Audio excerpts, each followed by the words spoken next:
မင်္ဂလာပါခင်ဗျာကျွန်တော်ကဒီနေ့သင်ခန်းစာလေးမှာဆိုရင် Excel အသုံးပြုတဲ့သူတိုင်းသိထားတဲ့ကျွန်တော်တို့ left right mid land substitute find ဆိုတဲ့ formula လေးတွေအသုံးပြုတဲ့နည်းလမ်းလေးတွေကိုကျွန်တော်ဒီသင်ခန်းစာလေးမှာမျှဝေပေးသွားမှာဖြစ်ပါတယ်ဒါကြောင့်ကျွန်တော်တို့ Excel software လေးဖွင့်ထားပါတယ်အဲ့တော့ Excel ထဲမှာကျွန်တော်တို့က left right mid land substitute find ဆိုတဲ့ formula လေးတွေသုံးမှာဖြစ်တဲ့အတွက်ပထမဆုံးအနေနဲ့တော့ကျွန်တော်တို့ဒီမှာ left formula လေးကိုအသုံးပြုပြပေးသွားမှာဖြစ်ပါတယ်။ဒါကြောင့်ကျွန်တော်တို့ကိုဖြည့်ထုတ်ချင်တဲ့ဆဲခွက်လေးမှာဆက်လက်လေးပေးထားပါမယ်။ပြီးရင်တော့ကျွန်တော်တို့က formula သုံးမှာဖြစ်တဲ့အတွက်အရင်ဆုံးညီမျှခြင်းလေးထိုးပေးရပါတယ်။ပြီးရင်တော့ကျွန်တော်တို့က left formula သုံးမှာဖြစ်တဲ့အတွက်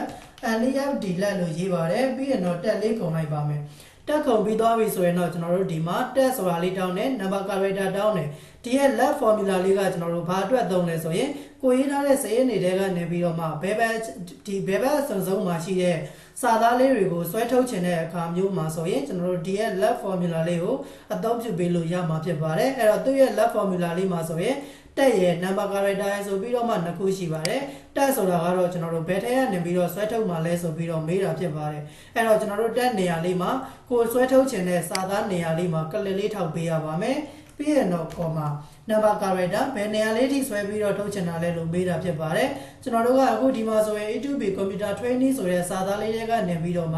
ဘယ်ဘက်ချမ်းကနေပြီးတော့မှ E2B ဆိုတဲ့စာလုံးလေးကိုပဲထုတ်ချင်တာဖြစ်တဲ့အတွက် E2B ဆိုတဲ့စာလုံးလေးကကျွန်တော်တို့သုံးလုံးမြောက်မှာပဲရှိတယ်ဒါကြောင့်ကျွန်တော်တို့ keyboard ကနေပြီးတော့သုံးလို့ရိုက်တဲ့ကွင်းလေးပြန်ပိတ်ပြီးတော့ enter လေးခောက်လိုက်တာနဲ့တပြိုင်တည်းကျွန်တော်တို့ဒီမှာ E2B ဆိုတဲ့စာသားလေးကျွန်တော်တို့ဘယ်ဘက်ချမ်းကစာသားလေးတွေကျွန်တော်တို့ထွက်လာမှာဖြစ်ပါတယ်ဒါဆိုရင်ကျွန်တော်တို့ left formula သုံးတဲ့နည်းလမ်းလေးကိုကျွန်တော်တို့နားလည်လောက်ပြီးလို့တင်ပါတယ်เนาะပြီးရင်နောက်တစ်ခုကကျွန်တော်တို့ right formula အဲ့တော့ညီမျှခြင်းလေးထိုးပါမယ် right formula သုံးမှာဖြစ်တဲ့အတွက် RIGHT right လို့ရေးတယ်တက်လေးကုန်လိုက်ပါမယ် right ကကျွန်တော်သူကလက်နဲ့ပြောင်းပြန်ဖြစ်သွားတယ်ကျွန်တော်တို့စာ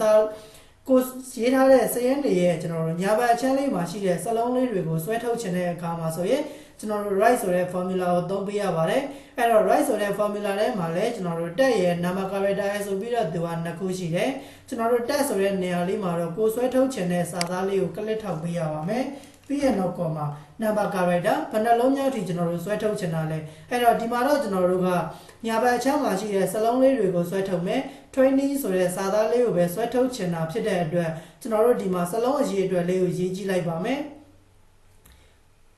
1 2 3 4 5 6 8လုံးပေါ့နော်အဲ့တော့ကျွန်တော်တို့ဒီမှာ8လုံးဆွဲထုတ်လိုက်ပါမယ်ညာဘက်အချမ်းကနေပြီးတော့မှကျွန်တော်တို့8လုံးဆွဲထုတ်မယ်လို့ကျွန်တော်တို့ပြောလိုက်တာဖြစ်ပါတယ်ကွဲလေးပြန်ပြီးတော့ပိတ်လိုက်အတားလေးခောက်လိုက်တာနဲ့တပြိုင်နက်ကျွန်တော်တို့ဒီမှာ training ဆိုပြီးတော့မှစာသားလေးကြီးပဲတိတက်ကျွန်တော်တို့ထွက်လာမှာဖြစ်ပါတယ်နောက်တစ်ခုကတော့ကျွန်တော်တို့ make formula ပါ make ကတော့ကျွန်တော်တို့ကိုဆွဲထုတ်ချင်တဲ့စာသားတွေရဲ့အလဲကောင်မှာရှိတဲ့စလုံးလေးတွေကိုဆွဲထုတ်ချင်တဲ့အခါမျိုးမှာဆိုရင် make ကိုသုံးပြီးတော့မှကျွန်တော်တို့ make formula ကိုသုံးပြုပြီးတော့ဆွဲထုတ်လို့ရပါတယ်ညီမျှခြင်းလေးထိုးပါမယ် MID make ဆိုပြီးတော့ရိုက်ထည့်တယ်တက်လေးခုံလိုက်ပါမယ်တကယ်လို့ကိုကတက်မခုံတက်ဘူးဆိုလဲကွင်းစာလေးစလို့ရတယ်เนาะအဲ့တော့ကျွန်တော်တို့ဒီမှာ MID make လို့ရိုက်တယ်စလုံးတွေရဲ့အလဲကောင်ကနေပြီးတော့ဆွဲထုတ်မှာဖြစ်တဲ့အတွက်သူ့ရဲ့ formula လေးကတက်ဆိုတာရှိတယ် step number ပါလာတယ် number character ပါလာတယ်အဲ့တော့တက်ဆိုတာကတော့ကျွန်တော်တို့ဘယ်ထဲကနေပြီးတော့ဆွဲထုတ်မှာလဲလို့မေးတယ်ကျွန်တော်တို့ဆွဲထုတ်ချင်တဲ့စာသားလေးကိုကလစ်တစ်ချက်ထောက်ပေးရပါမယ် comma step number ဘယ်နှလုံးမြောက်ကနေပြီးတော့စပြီးတော့မှဆွဲထုတ်ချင်တာလဲလို့မေးပါတယ်အဲ့တော့ကျွန်တော်တို့ဒီရဲ့စာသားလေးတွေကနေပြီးတော့မှအလဲကောင်မှာရှိနေတဲ့ computer ဆိုတဲ့စလုံးလေးကိုပဲကျွန်တော်တို့လိုချင်တယ်ဒါဆိုရင် computer မှာရှိနေတဲ့စလုံးရဲ့အစလေးကကျွန်တော်တို့ဘယ်လောက်မှရှိလဲတစ်ချက်ရေးကြည့်ရပါမယ် E2B 3လုံးစပေဘာက1လုံးဆိုတော့4လုံးကျွန်တော်တို့ C ရနေပြီးတော့စယူမှာဆိုတော့ပထမဆုံး5လုံးမြောက်ကနေစယူမယ်လို့ကျွန်တော်တို့ပြောပြရမှာဖြစ်ပါတယ်ဒါကြောင့်ကျွန်တော်တို့ step number မှာ5လို့ရေးလိုက်ပါမယ်ပြီးရင်တော့ comma number character တောင်းပါတယ်နောက်မှာကျွန်တော်တို့ဘယ်နှလုံးများမှာကျွန်တော်တို့စုံမှာလဲလို့မေးတာလေးဖြစ်ပါတယ်အဲ့တော့ဒီမှာတော့ကျွန်တော်တို့ computer မှာ8လုံးမြောက်ထိကျွန်တော်တို့စုံမယ်ပေါ့နော်အဲ့တော့ဒါကြောင့်ကျွန်တော်တို့8လို့ရေးလိုက်ပါတယ်ခွဲလေးပြန်ပြီးတော့ပေးလိုက်အတားလေးခောက်လိုက်တာနဲ့တပြိုင်တည်း make formula လေးကအလဲကောင်ကနေပြီးတော့ဆွဲထုတ်တာဖြစ်တဲ့အတွက် computer ဆိုတဲ့စလုံးလေးကျွန်တော်တို့သိတဲ့ထွက်လာမှာဖြစ်ပါတယ်ဒါဆိုရင်ကျွန်တော်တို့ left right make formula အသုံးပြုတဲ့နည်းလမ်းလေးတွေကိုကျွန်တော်တို့နားလည်လောက်ပြီးလို့ထင်ပါတယ်နောက်တစ်ခုကတော့ကျွန်တော်တို့ land ဆိုတဲ့ formula အဲ့တော့ alien land ဆိုတာကတော့ကိုရေးထားတဲ့စလုံးလေးတွေကစကားလုံးဘယ်နှလုံးရှိလဲရှည်တွက်ချင်တဲ့အခါမျိုးမှာဆိုရင်ကျွန်တော်တို့ land ဆိုတဲ့ formula ကိုသုံးလို့ရပါတယ်ညီမျှခြင်းလေးထိုးပြီးတော့မှ alien land လို့ရေးလိုက်ပါမယ်တက်လေးခုံလိုက်ပါမယ် သူကတော့ကျွန်တော်တို့စလုံးတွေကိုရည်တွက်ချင်တာဖြစ်တဲ့အတွက်တက်တစ်ခုပဲတောင်းပါတယ်ဒါကြောင့်ကျွန်တော်တို့ကိုရည်တွက်ချင်တဲ့စာသားလေးကိုကလစ်တစ်ချက်ထောင်မယ်ဝင်းလေးပြန်ပေးအန်တာလေးခေါက်လိုက်တာနဲ့တပြိုင်နက်ကျွန်တော်တို့ဒီမှာစလုံးလေးတွေကိုရည်တွက်ပေးသွားမှာဖြစ်ပါတယ် A2B Computer Training ဆိုတဲ့စာသားလေးတွေရေးထားခဲ့တယ်သူကစပေပါးတွေရောအားလုံးကိုတွက်ပေးတာဖြစ်တဲ့အတွက်20လုံးရှိရဲဆိုပြီးတော့သူကပြောပေးတာဖြစ်ပါတယ်ဒါဆိုကျွန်တော်တို့ LAN ဆိုတဲ့ formula လေးကကိုရေးထားတဲ့စလုံးဒီမှာစကလုံးအရေးအတွက်ဘယ်လောက်ရေးထားလဲဆိုတာသိချင်တဲ့အခါမျိုးမှာဆိုရင် LAN ဆိုတဲ့ formula လေးကိုအသုံးပြုပေးလို့ရပါတယ်ပြီးရင်နောက်တစ်ခုကတော့ကျွန်တော်တို့ substitute ဆိုတဲ့ formula လေးဖြစ်ပါတယ် substitute ဆိုတာကတော့ကိုရေးထားတဲ့စလုံးလေးတွေထဲမှာတခြားစကလုံးတစ်ခုခုနဲ့အစားထိုးပြောင်းလဲခြင်းတဲ့အခါမျိုးမှာဆိုရင် substitute ဆိုတဲ့ formula လေးကိုကျွန်တော်တို့အသုံးပြုပေးလို့ရပါတယ်ညီမျှခြင်းလေးထိုးပါမယ် SUV STI TUTE လို့ရိုက်ထည့်လိုက်ပါမယ်တက်လေးကုန်လိုက်ပါမယ်အဲ့တော့တက်ခွန်လိုက်တာနဲ့တပြိုင်နက်သူ့ရဲ့ substitute formula လေးတွေတောင်းတယ်ပေါ့နော်အဲ့တော့တက်ဆိုတာကတော့ကျွန်တော်တို့အစားသွင်းမှာကိုဘယ်စလုံးလေးတွေကိုသွားအစားထိုးမှာလဲလို့မေးတယ်အဲ့တော့ကိုအစားထိုးခြင်းတဲ့စလုံးလေးတွေကိုကလစ်လေးတစ်ချက်ထောက်ပေးရပါမယ်ပြီးရနောက်ကောမှာ O တက်ကျွန်တော်တို့အစားထိုးခြင်းတဲ့စလုံးလေးကဘယ်စလုံးလေးကိုအစားထိုးခြင်းတာလဲလို့မေးတာဖြစ်ပါတယ်အဲ့တော့ဒီရဲ့စလုံးလေးတွေတဲက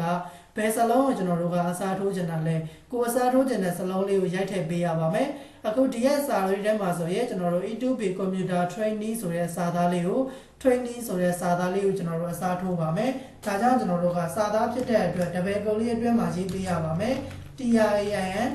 ING ဆိုပြီးတော့မှ Training ဆိုတဲ့စာသားလေးကိုအစားထိုးမယ်တပည့်ကုံအတွင်းမှာရေးလိုက်တယ်ပြီးရင်တော့ comma လေးခံလိုက်ပါမယ်ဒီရဲ့ကျွန်တော်တို့ training ဆိုတဲ့စာသားလေးကိုအစားထိုးမယ်။နှစ်ယူတက်ဘ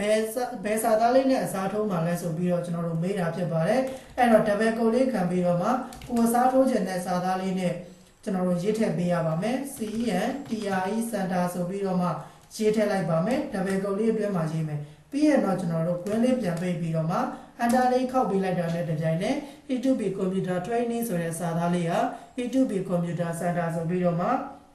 ှကျွန်တော်တို့ပြောင်းလဲပေးသွားမှာဖြစ်ပါတယ်ဒါကတော့ကျွန်တော်တို့ LAN ဆိုတဲ့ဒီ substitute ဆိုတဲ့ formula လေးရဲ့အသုံးပြုပုံလေးဖြစ်ပါတယ်အဲ့တော့ဒီရဲ့ formula လေးမှာကကျွန်တော်တို့နည်းနည်းလေးရှုံနိုင်တယ်တခြားလေးကြည့်ပေးရမယ်เนาะအဲ့တော့ substitute ဆိုတာက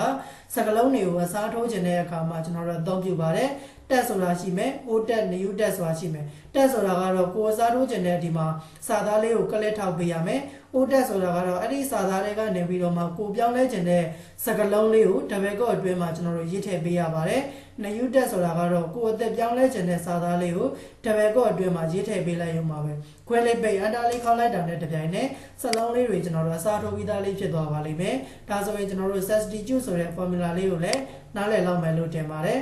နောက်တစ်ခုကတော့ကျွန်တော်တို့ find ဆိုတဲ့ formula လေးဖြစ်ပါတယ် find ကတော့ကျွန်တော်တို့ကိုရေးထားတဲ့စာတွေထဲမှာအခုထားပါတော့ဒီရဲ့စာသားလေးထဲမှာဆိုကျွန်တော်တို့မြင်းဆောင်လေးရေးထားတယ်အဲ့ဒီမြင်းဆောင်လေးကစကလုံးဘယ်နှလုံးမြောက်မှာရှိလဲဆိုတာကိုကျွန်တော်တို့ရှာကြည့်ချင်တဲ့အခါမျိုးမှာဆိုရင်ကျွန်တော်တို့ find ဆိုတဲ့ formula လေးကိုအသုံးပြုပြီးတော့မှရှာလဲလို့ရပါတယ်ဒါဆိုရင်ကျွန်တော်တို့ညီညာချင်းလေးထုတ်ပါမယ် FIND5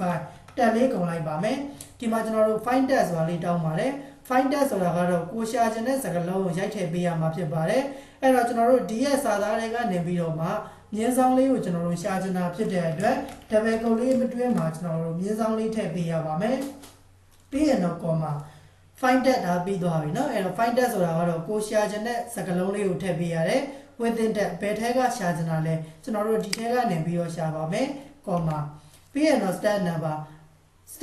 ကိုကျွန်တော်တို့က1လို့ပဲရေးလိုက်ပါမယ်ပြီးရင်တော့ကွဲလေးပြန်ပိတ်လိုက်မယ်အတားလေးခောက်လိုက်တာနဲ့တပြိုင်နက်ကျွန်တော်တို့အခုဒီရဲ့မြင်းဆောင်လေးရှိနေတဲ့နေရာလေးကိုသူကရေးတွက်ပေးသွားမှာဖြစ်ပါတယ်ရှာပေးသွားမှာဖြစ်ပါတယ်အဲ့တော့ဒီရဲ့စာသားလေးကနေပြီးတော့မှ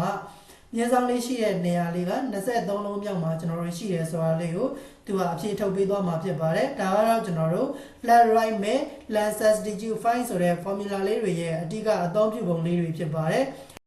်ကိုဒါဆိုရင်ကျွန်တော်တို့ဒီရဲ့ left right mid left substitute find ဆိုတဲ့ formula လေးတွေအသုံးပြုပုံလေးကိုကျွန်တော်တို့နားလည်လောက်ပြီလို့ထင်ပါတယ်ဒါလေးတွေကိုကျွန်တော်တို့ကိုယ်ကိုယ်တိုင်လက်တွေ့လိုက်ပြီးတော့မှလေ့ကျင့်ကြည့်ပေးပါအကယ်၍ကိုယ်ကိုယ်တိုင်လေ့ကျင့်ကြည့်တဲ့အခါမှာကျွန်တော်တို့မရတဲ့နေရာလေးတွေရှိတယ်ကျွန်တော်သင်ပေးတာနားမလည်လိုက်တဲ့နေရာလေးတွေရှိရဲဆိုရင်လည်းကျွန်တော်ပြန်ပြီးတော့မေးမြန်းပေးလို့ရပါတယ်အကယ်၍ကိုယ်ကိုယ်တိုင်လေ့ကျင့်ပြီးသွားပြီကိုယ်လည်းအမှန်တကယ်အသုံးပြုတတ်နေပါပြီဆိုရင်တော့ဒီသင်ခန်းစာရဲ့ comment လေးမှာ TONE 10ဆိုပြီးတော့ရေးခဲ့ပေးပါအောင်ခင်ဗျာအခုဒါဆိုရင်တော့ကျွန်တော်ဒီသင်ခန်းစာလေးကိုဒီမှာပဲရှင်းနားလိုက်ပါမယ်အားလုံးအဆင်ပြေကြပါစေခင်ဗျာ